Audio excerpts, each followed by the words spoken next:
They destroyed her husband's life work, thinking they could bully a 71-year-old widow for a few $1,000s. They were wrong. By flattening her orchard, they didn't just make a mistake. They triggered a massive legal trap that wiped out their multi-billion-dollar empire. The heavy roar of diesel engines shattered the morning silence of the Shenandoah Valley. Black exhaust fumes rose into the crisp autumn air as massive yellow excavators idled just beyond the tree line. Beneath their heavy steel tracks sat 70 years of groundbreaking agricultural science, waiting to be wiped out in a matter of minutes. Corporate developers thought they were just clearing some old woodland to pour concrete. They had no idea that the soil beneath their machines held a biological secret worth millions of dollars. For decades, 71-year-old Evelyn Montgomery had walked these 50 acres of fertile farmland every single morning. She was a woman shaped by hard work and patience, with weathered hands from years of pruning and sharp, intelligent eyes that noticed every detail of the soil. Since her husband passed away 3 years ago, this farm was her entire world. The rich scent of damp autumn earth, sweet walnut husks, and morning mist brought a quiet pride to her heart, even when grief still lingered around the silent farmhouse. Her late husband, Dr. Arthur Montgomery, had been a brilliant soil microbiologist. While other farms focused on planting one basic crop season after season, Arthur spent 40 years perfecting a partnership between trees and fungi beneath the earth. He called it symbiotic cultivation. In simple terms, he taught the roots of hardwood trees and underground fungi to feed each other, creating a superpowered natural ecosystem where both could thrive better than they ever could alone. The undisputed crown jewel of the farm was a 15-acre plot on the southern slope known as the Montgomery Gold Grove. Towering Carpathian English black walnut trees stood tall across the slope, their thick bark the deep color of polished mahogany. But the true treasure was hidden 6 feet underground. Arthur had successfully bred an exclusive, highly complex strain of subterranean fungus wrapped tightly around the tree roots. This living underground web produced rare Appalachian black diamond truffles. These dark, intensely aromatic nuggets were the holy grail of high-end culinary kitchens, sold to elite restaurants across the country for thousands of dollars a pound. Arthur knew just how valuable his creation was, and he made sure Evelyn was fully protected before he died. Inside a heavy iron floor safe beneath the study rug sat his life's work. He left behind meticulously organized genetic ledgers, active federal utility patents for the walnut strain, and official certificates from the United States Department of Agriculture. That paperwork classified the 15-acre grove as an active national plant germplasm bioreserve, a living scientific bank protected under strict federal guidelines. Evelyn was content tending to her quiet sanctuary, harvesting her premium truffles, and preserving her husband's dream. But unstoppable progress was marching down the valley, hungry for flat land. Her peaceful green paradise sat squarely in the crosshairs of a massive, multi-billion-dollar industrial shipping expansion. And just over the border ridge, corporate contractors were already fueling up their heavy machines, getting ready to turn her living sanctuary into a sea of gray concrete. Just beyond the southern ridge of Evelyn Montgomery's quiet farm, the Shenandoah Valley was unrecognizable. 400 acres of once fertile farmland had already been stripped completely raw. Topsoil that had nurtured generations of family crops was scooped away by heavy earth movers and replaced by a suffocating blanket of thick gray concrete. The oppressive, constant rumble of industrial machinery echoed off the hillsides day and night. This was the active construction zone for Vanguard Intermodal Logistics, a corporate mega-developer with deep pockets and a ruthless vision for the region. Overseeing the sprawling operation was Vanguard's chief executive officer, Vance Sterling. Vance was the kind of corporate boss who wore bespoke tailored suits and expensive Italian leather shoes right into muddy construction trenches. He carried a patronizing smirk wherever he went and treated local residents with thinly veiled disdain. To Vance, rolling hills, old trees, and agricultural heritage were just sentimental obstacles standing in the way of quarterly profits. He cared about only 2 things: strict construction timelines and maximizing financial return for his institutional investors. Vanguard's project was not just a simple warehouse complex. It was a massive automated inland freight hub, a high-tech logistics monster designed to route and process thousands of 18-wheeler trucks every 24 hours. Autonomous robotic cranes would shift heavy shipping containers day and night, requiring reinforced concrete loading bays and deep, heavy-duty underground infrastructure to keep the entire operation running without a glitch. However, Vance's multi-million-dollar master plan had hit a critical engineering roadblock.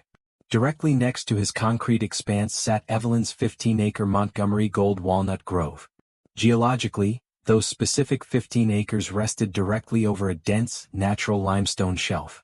According to Vanguard's chief civil engineers, that limestone foundation was the only ground in the entire valley stable enough to support the hub's subterranean stormwater drainage matrix and the primary heavy freight access road. Without access to that exact piece of land, Vance was staring down a logistical and financial disaster. Rerouting the massive drainage pipelines around Evelyn's property meant engineering crews would be forced to drill and blast through hundreds of feet of solid granite mountain bedrock along the eastern ridge. That alternative route would delay the freight hub's grand opening by 14 agonizing months. Worse yet, missing the target completion date would trigger over $8 million in severe contractual penalties from global shipping partners, eating directly into Vanguard's profit margins and destroying Vance's multi-million-dollar executive bonus. Vance walked back into his climate-controlled field trailer, shutting the door tightly against the roar of the diesel excavators outside. He walked over to the drafting table and stared down at the large topographical master blueprint of the valley. Surrounded by hundreds of acres of newly laid gray asphalt, Evelyn's fertile green farm sat like a stubborn roadblock right in the center of his development zone. Vance's jaw tightened. He pulled a heavy gold pen from his breast pocket, leaned over the table and drew a thick, aggressive circle around the 15-acre walnut grove. He made a cold vow to himself right then and there. He would acquire that piece of dirt by the end of the week no matter what it took. The crunch of gravel under premium tires announced the arrival of an uninvited guest. A polished black luxury SUV rolled slowly up Evelyn Montgomery's long, dusty driveway, coming to a halt just outside her main gate. Vance Sterling stepped out, his pristine Italian leather shoes sinking instantly into the damp, dark mud of the Shenandoah Valley. He looked entirely out of place, an artificial corporate appendage attached to the rugged, honest landscape of the farm. Evelyn was already waiting by the gate, her posture as straight and unyielding as a fence post. She held a pair of heavy-duty pruning shears in her hand, the blade still stained with the dark residue of her morning work in the grove. She didn't offer a smile, nor did she offer an invitation to come inside. She simply stood her ground, watching Vance carefully as he navigated the muck with an expression of practiced, shallow sympathy. "Mrs. Montgomery, a pleasure," Vance began, flashing a smile that didn't reach his cold, calculating eyes. He didn't wait for a reply, launching immediately into his rehearsed pitch. He spoke with the condescending, slow tone one might use with a child, or perhaps a confused elderly relative who didn't know what was good for them. "I know this farm is a lot of work, and at your age surely you want to trade these endless chores for a life of luxury? Vanguard is prepared to offer you $3 million today. It's well above market value. Think of it as your golden ticket to a peaceful retirement in the city." Evelyn didn't blink. She listened to his offer with a calm, analytical patience that clearly unsettled him. When he finished, she spoke in a voice that was quiet, firm, and entirely unmoved. "Mr. Sterling, you clearly don't understand what this property is. This is not just dirt to be paved over. It is a living, breathing genetic repository. My late husband spent 40 years of his life perfecting the biology of this grove, and it is registered as a federal bioreserve. It is not an asset for your balance sheet, and it is certainly not for sale." Vance's practiced mask of kindness slipped. His jaw tightened, and the warmth drained from his voice, revealing the aggressive edge underneath. "Mrs. Montgomery, don't be short-sighted," he countered, his tone hardening. "Local zoning boards change their minds every day. Property assessments are about to skyrocket in this area, and you'll soon find yourself completely surrounded by industrial infrastructure. Isolation is a difficult thing to live with. It would be much smarter to take the check while it's still being offered." Evelyn took a half-step forward, her presence suddenly looming larger than the man standing in front of her. "Are you threatening me, Mr. Sterling?" she asked, her eyes as sharp as the shears in her hand. "Because if you are, I suggest you listen closely. This is private land and you are currently trespassing. Get off my property and do not ever cross that fence line again." Vance glared at her, his face flushing with irritation as he realized his millions meant absolutely nothing to her. He didn't say another word, turning sharply and splashing back to his vehicle. As he sat behind the wheel, he stared at the lush green canopy of the walnut grove with pure, focused malice. He pulled out his phone, dialed his operations manager and spoke with a low, dangerous intensity. "She's not biting," Vance hissed. "Switch to phase 2. Make the old woman want to leave." Over the next 4 months, the quiet life of the Shenandoah Valley was replaced by a calculated campaign of psychological and operational warfare.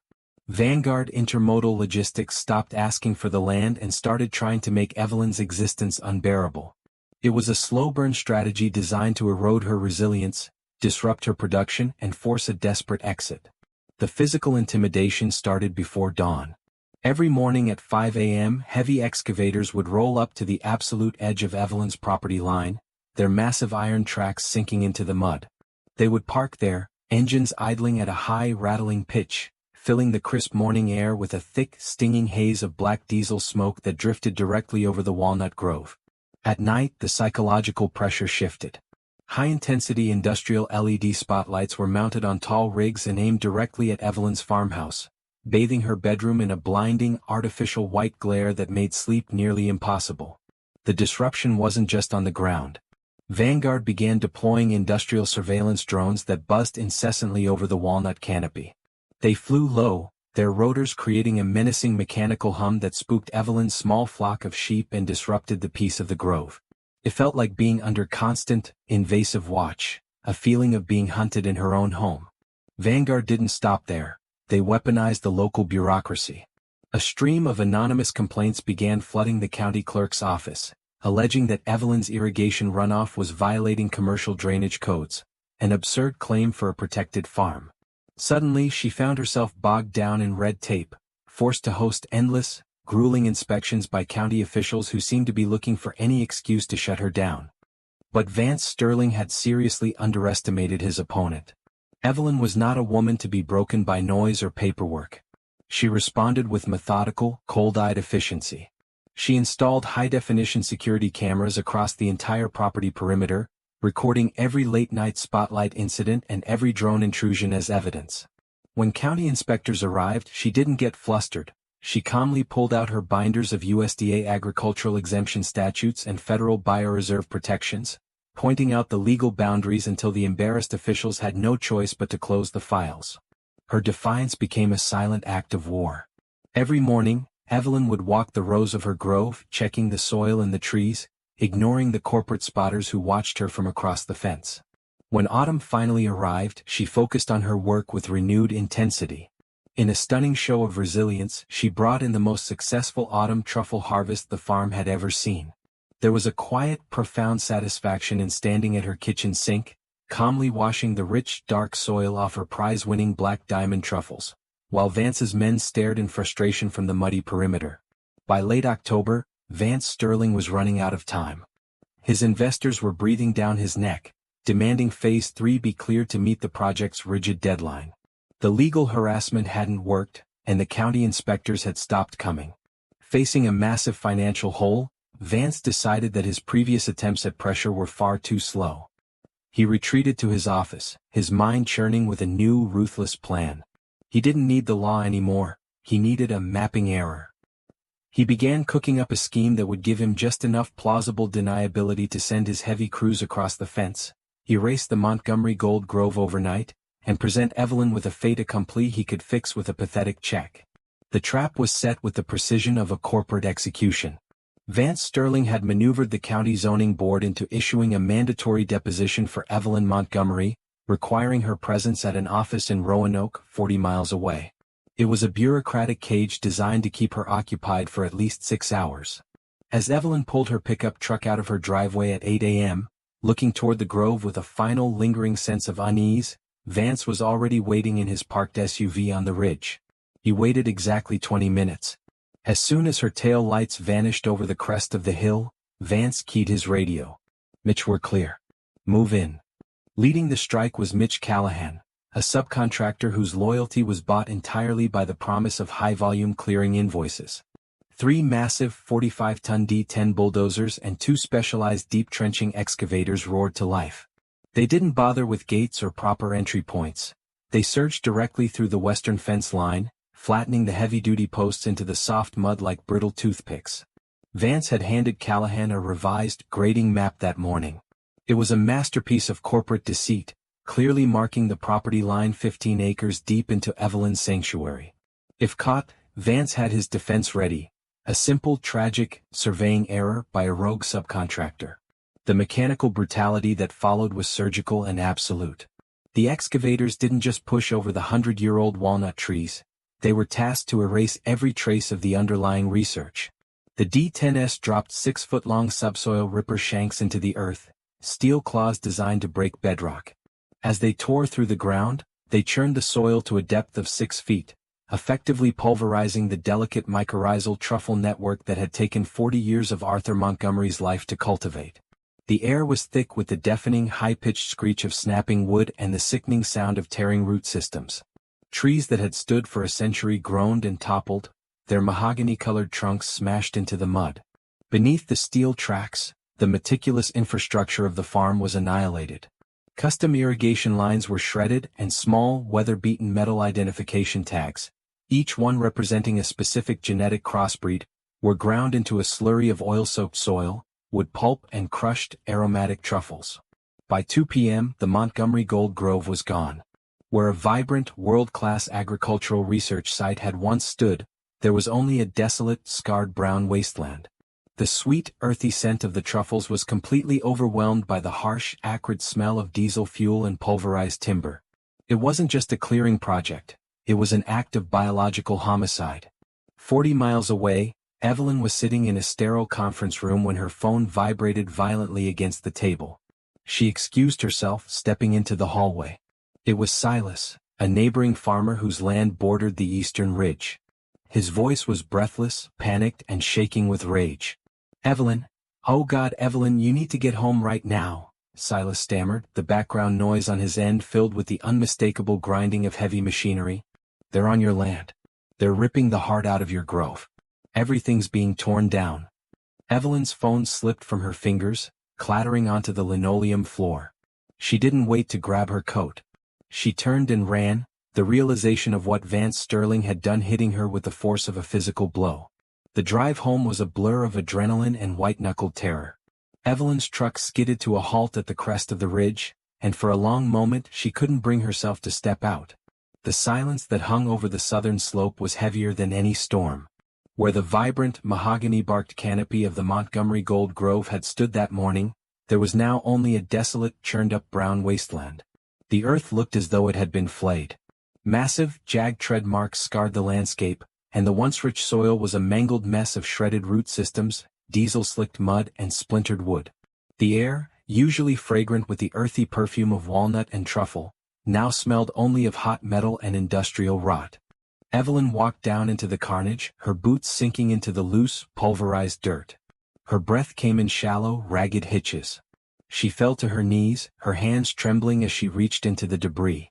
She picked up a jagged piece of walnut branch. Still attached was a small, twisted metal research tag, a tiny record of a century of work, now crushed into the muck. The sight of it broke something inside her.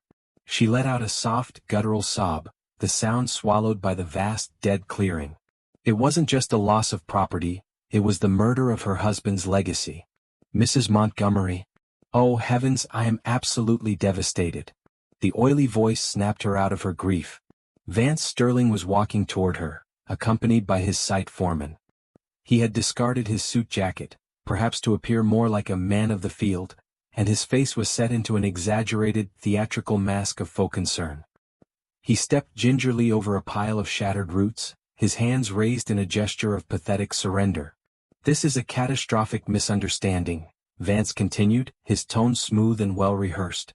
"My independent contractor, Mr. Callahan, apparently misread the topographical grading maps. We feel absolutely terrible about this. It was a tragic, honest error." He reached into the inner pocket of his dress shirt and pulled out a pre-written corporate check. He held it out to her like a bone to a stray dog. "I know this orchard meant a lot to you, but we've had our assessors run the numbers. Standard commercial rate for fruitwood is based on cordwood value for firewood, plus a premium for the topsoil replacement. We're prepared to offer you $18,500 to settle this unfortunate incident immediately. Consider it a generous apology for the inconvenience." As he extended the check, A faint, imperceptible smirk tugged at the corner of his mouth. It was a look of pure, toxic triumph. He believed he had won. He had cleared the path for his pipes, crushed the obstacle, and now he was burying the evidence with a pittance that wouldn't cover the cost of the research equipment alone. Evelyn didn't look at the check. She stood up slowly, wiping the wet, black soil from her palms onto her jeans. The trembling in her hands had vanished, replaced by a stillness that was far more dangerous. She looked Vance dead in the eye, and the cold, analytical fury behind her gaze finally made his smirk falter. "You think you're paying for firewood, Mr. Sterling?" she asked, her voice dangerously quiet. "You didn't just clear land. You destroyed a federally registered, patented biorepository. You didn't just cause a misunderstanding, you committed a crime. Keep your check. You're going to wish you had never heard the name Montgomery by the time I'm finished with you. It's going to cost you every single thing you own." Evelyn Montgomery did not waste a single heartbeat on despair. The moment she left the ruins of her grove, she walked into her farmhouse, pushed aside the rug in the study, and lifted the heavy iron floor safe. Inside lay the legal and scientific artillery Arthur had spent a lifetime preparing. She didn't call the local small-town attorneys who handled property disputes. She drove straight to Richmond to meet Clara Higgins. Clara was a powerhouse litigator with a reputation that sent shivers through boardrooms. She specialized in the intersection of agricultural law, land rights, and intellectual property. When Evelyn laid the contents of the safe across Clara's mahogany desk, the USDA plant germplasm certifications, the sealed utility patents for the Montgomery Gold Walnut strain, and 20 years of meticulous truffle yield ledgers, Clara's expression turned from professional curiosity to predatory focus. "Vance Sterling thinks he's playing a game of land development," Clara said, her eyes scanning the documents. "He doesn't realize he just walked into a legal bear trap. Under Virginia's timber and agricultural crop trespass statutes, the law doesn't care about his mapping error. If we prove this was a willful, malicious act, the court mandates statutory treble damages. That means whatever we value this loss at, the court is legally required to triple it. To set the trap, they needed an objective, unassailable valuation. They flew in Dr. Julian Vance, a renowned forensic agroecologist from Cornell University. For 3 days, Dr. Julian treated the churned-up wasteland of the grove like a high-stakes crime scene. He didn't just count trees. He took core samples of the subsoil, analyzed the remaining fungal spores under high-powered microscopes, and cross-referenced the genetic data against the patents. His final report was a financial death warrant for Vanguard Intermodal Logistics. Dr. Julian's valuation was comprehensive and punishing. He accounted for the replacement cost of century-old, pre-inoculated rootstock, the total loss of exclusive proprietary germplasm that could never be recreated, the cost of complex soil microbiome restoration, and, most significantly, 20 years of projected revenue from the gourmet truffle market. The precision of his investigation turned the emotional pain of the destruction into cold, hard data. Every crushed truffle and splintered graft was assigned a dollar value, backed by scientific consensus. As Clara Higgins reviewed the final summary, she felt the shift from victim to aggressor. "They offered you $18,000, Evelyn," Clara said, leaning back in her chair with a sharp, victorious smile. "They valued your life's work at the price of scrap timber. But according to the forensic audit, the base value of what they destroyed is $6.2 million. Evelyn looked at the number, feeling a calm, steel-like resolve settle into her chest. It was a massive sum, but the best part was still to come. Under the Virginia treble damages statute, that $6.2 million base valuation was just the starting line. By the time the court applied the mandatory multipliers for willful destruction of property, Vanguard Logistics would be looking at a judgment that could dismantle their entire corporate empire. Vance Sterling had tried to erase her future with a bulldozer, but he had only succeeded in signing his own corporate bankruptcy notice. The atmosphere in Vanguard Intermodal Logistics' high-rise headquarters was celebratory. From the floor-to-ceiling windows of his executive suite, Vance Sterling looked down at the massive, freshly cleared acreage of his project's Phase 3. The walnut grove was gone, replaced by a smooth, leveled foundation ready for the concrete pouring to begin. Inside, he was holding a high-stakes briefing with a group of nervous institutional investors. He wore his best smile, gesturing confidently at the grading progress reports. "As you can see, we've cleared our final obstacle," he said, his voice dripping with arrogance. We are officially ahead of schedule. The heavy oak doors of the boardroom swung open without a knock. A process server, unimpressed by the corporate grandeur, strode straight to the mahogany conference table. With a dull thud that silenced the room, he dropped a thick 250-page legal filing in front of Vance. Vance scoffed, reaching to shove the pile aside, but his eyes caught the header. Montgomery vs. Vanguard Intermodal Logistics. He flipped past the introduction to the summary of damages. As he read the numbers, the blood drained from his face so rapidly that he gripped the edge of the table to keep from swaying. Evelyn wasn't suing for a few $1,000s. She was suing for $18.6 million. The base forensic valuation of $6.2 million had been tripled under Virginia's strict statutory agricultural conversion and timber trespass laws. "What is this?" a lead investor asked, his voice rising with alarm. "Sterling, what did you just get us into?" Vance scrambled to his office, his hands shaking as he dialed his elite corporate defense counsel, Cameron Hayes. "Cameron, this is a catastrophe," Vance shouted into the phone. "This woman is insane. Get an immediate motion to dismiss filed. I want this scrubbed from the docket by the end of the day." There was a long, suffocating silence on the other end of the line. When Hayes finally spoke, his voice was deathly calm. "I've already read the filing, Vance. It's ironclad. She has active federal biological patents, USDA bioreserve registration, and a forensic appraisal from Cornell that is going to stand up in any court in the country. There is no motion to dismiss this. Worse, our institutional investors have already been notified of the suit. They've frozen our construction credit line until the litigation is resolved. We are effectively paralyzed." The boardroom, once a place of smug victory, now felt like a claustrophobic cage. The financial walls were closing in, and the arrogance that had defined Vance's leadership was evaporating by the second.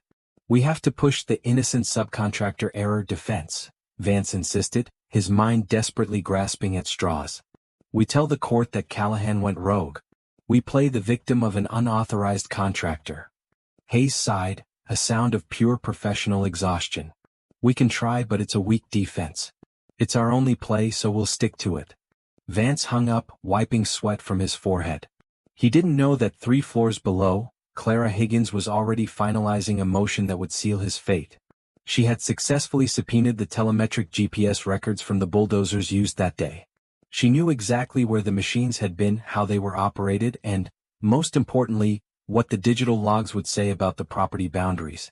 The defense was about to be blown to pieces. The Shenandoah County Courthouse was packed to capacity, the air thick with tension. Farmers, local community leaders, and agricultural experts filled the gallery, sitting shoulder to shoulder with the grim-faced executives from Vanguard Logistics. Presiding over the trial was Judge Eleanor Vance, a veteran jurist known for her ironclad courtroom discipline and her complete intolerance for corporate dishonesty. Vanguard's defense team opened their case with a polished, desperate performance. They painted Mitch Callahan, the grizzled site foreman, as a rogue operator. "My client, Vanguard Logistics, is a victim of a tragic subcontractor error," the defense lead argued. "Mr. Callahan misread the maps, and he acted without authorization. The company had no malicious intent to destroy the grove. Therefore, the statutory treble damages simply cannot apply here." Clara Higgins rose slowly, her movements measured and predatory. "The defense calls Mitch Callahan to the stand," she announced. Callahan looked like a man who had seen the end of his world. He had been thrown under the bus by Vanguard, his company facing bankruptcy, and he was staring down potential criminal trespassing charges. He didn't look at Vance Sterling. He kept his eyes on the floor as he took his oath. "Mr. Callahan," Clara began, her voice steady and clear, "did you misread the topographical maps on the morning of October 24th? "No, ma'am," Callahan whispered into the microphone. "Did you act alone?" Callahan finally looked up, his gaze fixing on Vance Sterling with raw, undisguised hatred. "No. Vance Sterling called me to his office that morning. He told me to ignore the surveyor's stakes. He ordered me to scrape the soil 6 feet deep, explicitly telling me to tear out the roots so they couldn't be saved." The courtroom erupted into a chaotic murmur. Judge Vance slammed her gavel, but the damage was irreversible. Clara moved for the kill. "Your Honor, I submit Exhibit 44. She projected a digital log onto the massive courtroom screens. It was the telemetric GPS data extracted directly from the D10 bulldozers. These logs prove that when the machines reached the boundary line, the automated geofencing alarms sounded repeatedly. We have logs here showing the operators manually overrode the safety alarms at Vance Sterling's direct command. She then projected a bank document. It was a digital wire transfer receipt for $50,000, sent from Sterling's personal account to Callahan's company minutes after the Grove was flattened. The memo line read, "Speed bonus clearing obstacle." Vance Sterling, once the picture of corporate arrogance, seemed to physically shrink in his chair. His face turned a sickly, pale gray, and he stared at the screen as his own perjury was projected for the entire county to see. The evidence of premeditated, malicious destruction was irrefutable. The jury retired to deliberate, but they weren't gone long. Mere hours later they filed back in, their faces grim and set. The courtroom fell into a silence so absolute that the buzzing of the lights seemed deafening. Judge Vance took the heavy envelope from the foreperson, her expression unreadable as she slid a letter opener through the seal. The fate of the empire had been decided. The courtroom was frozen in anticipation as the jury foreperson stood up to deliver the final word. "We find the defendant, Vanguard Intermodal Logistics, 100% liable for willful and malicious agricultural and timber trespass," she announced. A collective exhale swept through the room, followed by an immediate low roar of approval from the gallery. Judge Eleanor Vance didn't waste a moment. She looked down at Vance Sterling, who sat motionless, his face buried in his hands. Based on the evidence of premeditated destruction, the judge declared, "I am enforcing the statutory multiplier as dictated by Virginia law." The court enters a final judgment against the defendant in the amount of $18,600,000, plus all accrued interest and plaintiff's legal fees. The collapse of the corporate empire was instantaneous. Within 48 hours, Vanguard's institutional lenders, seeing the massive liability and the proof of criminal fraud, called in their construction loans.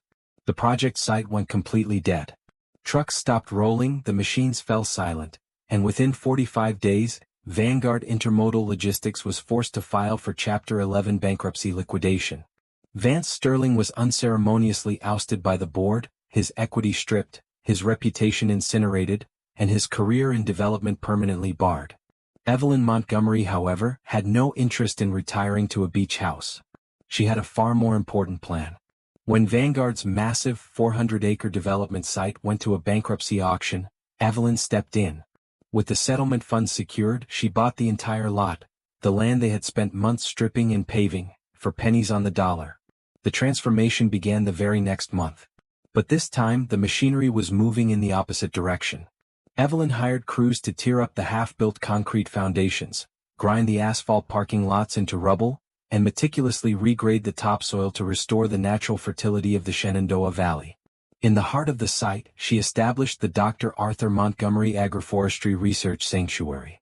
Using the rare inoculated root fragments she had painstakingly saved in her greenhouse during the darkest days of the legal battle, she planted thousands of new walnut saplings.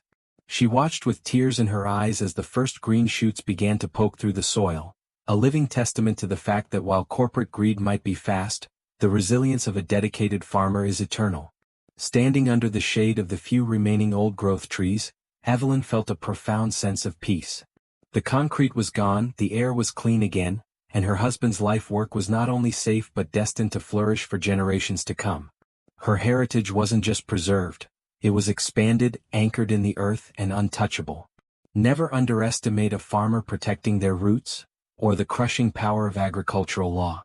If you loved seeing arrogant corporate bullies get what they deserve, hit that like button, subscribe to the channel, and share your thoughts in the comments below.